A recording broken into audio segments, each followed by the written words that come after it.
So hello everyone, welcome back to my channel. आज एक बहुत ही इंपॉर्टेंट टॉपिक के बारे में हम बात करने वाले हैं, जो कि है कि आपको जब अपनी माइक्रो निश वेबसाइट आप डिज़ाइन करते हो तो आपको कैसे उसको स्ट्रक्चर करना है। बहुत सारे लोग क्या गलती करते हैं, स्टार्टिंग में वो अपनी वेबसाइट का स्ट्रक्चर जो है ना वो ठीक से नहीं कर पाते हैं एंड इवेंचुअली बाद में जाके वो एसईओ में ना उनको बहुत नेगेटिवली इम्पैक्ट करता है।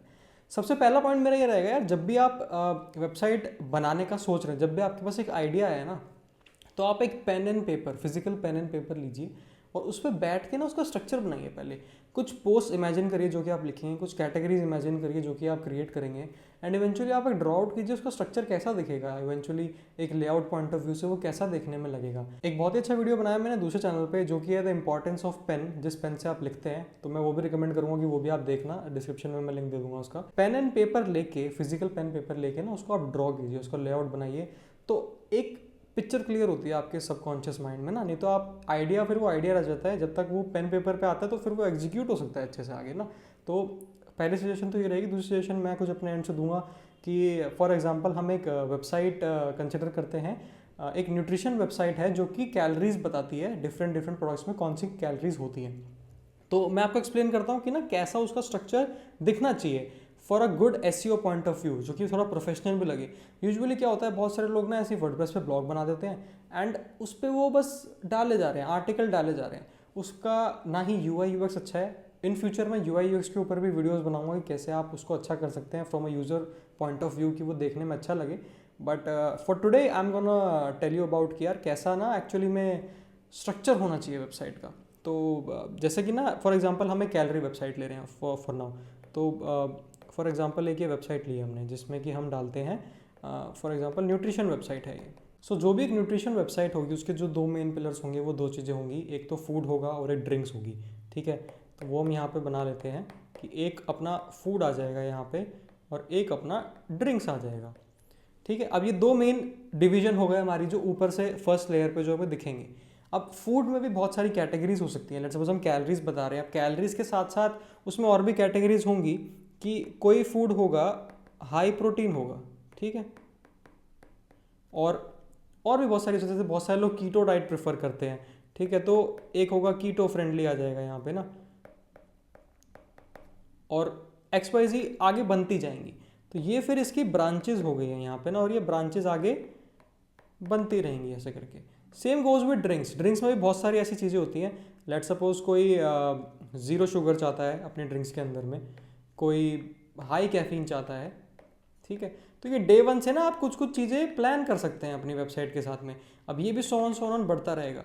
अब इसमें जो मेन आपका स्लग होगा ना, जो स्लग दिखेगा वेबसाइट का, वो तो बहुत ही सिंपल दिखेगा ना, example.com। या तो वो फूड होगा या तो वो ड्रिंक्स होगा, दोनों में से इधर ऑफ दिस टू होने वाला है वो। ठीक है, और इसके बाद में आप यहाँ पे फूड नेम दे सकते हैं, एज सिंपल एज दैट। ठीक है, अगर ये आप एक बेसिक न्यूट्रिशन वेबसाइट बनाना चाह रहे हैं तो ये स्ट्रक्चर उसका दिखना चाहिए। अब इसमें क्या होगा कि जो स्लग में आ रहा है, स्लग में तो मेन अपना जो ये वाले जो कैटेगरीज हैं ये सिर्फ शो हो रही है यहाँ पे।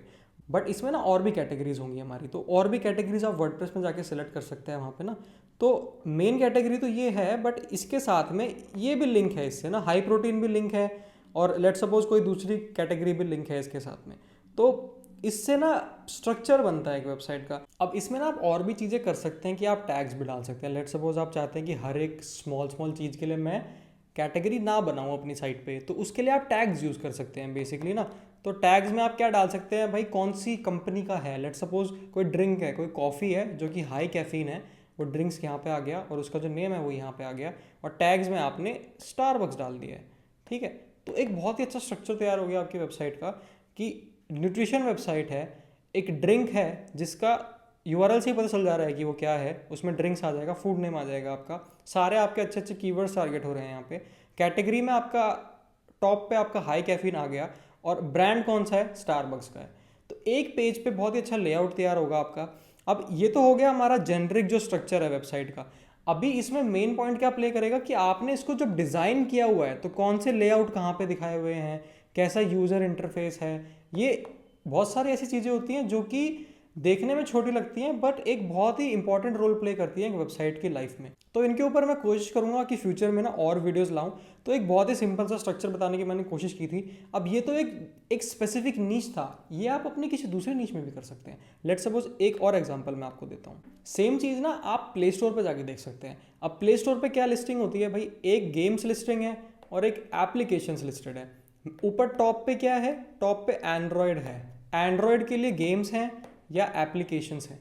अब गेम्स के अंदर में कैसे स्ट्रक्चर बना है कि कोई एक्शन गेम है, फिर कोई एडवेंचर गेम है एंड गोज लाइक दिस, ठीक है। एप्लीकेशंस में बहुत सारी चीज़ें हैं जैसे कि प्रोडक्टिविटी एप्लीकेशन है, ठीक है। यू गेट द पॉइंट कि ऐसे ऐसे आगे कैटेगरीज बनती रहती हैं। और इस वाले नीच में आप क्या कर सकते हैं, इस वाले नीच में ना आप इस स्ट्रक्चर पे जा सकते हैं यहाँ पे इसको लेके। तो फॉर एग्जांपल एक डोमेन है example.com करके, उसमें गेम है, देन एक्शन है, देन गेम का नेम है। आपके यूआरएल से ही पता चल रहा है कि क्या एक्चुअल में क्या स्ट्रक्चर है आपकी वेबसाइट का।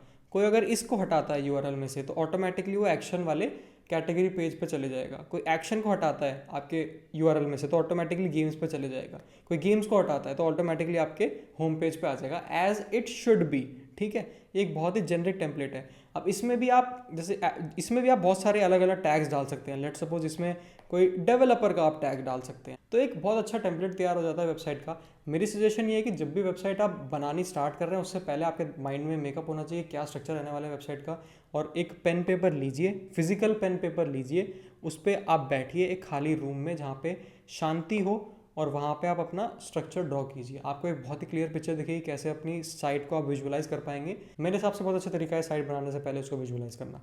सो या एक बहुत ही सिंपल पॉइंट था मेरी तरफ से। अगर हेल्पफुल लगा हो तो प्लीज़ वीडियो को लाइक करना और कोई भी क्वेश्चन हो तो कमेंट करना। इन फ्यूचर भी हमारी वीडियोस आती रहेंगी, यूज़र इंटरफेस से रिलेटेड आती रहेंगी। सो उसके लिए आप चैनल को सब्सक्राइब जरूर कर लेना और मिलते हैं जल्दी अगली वीडियो में।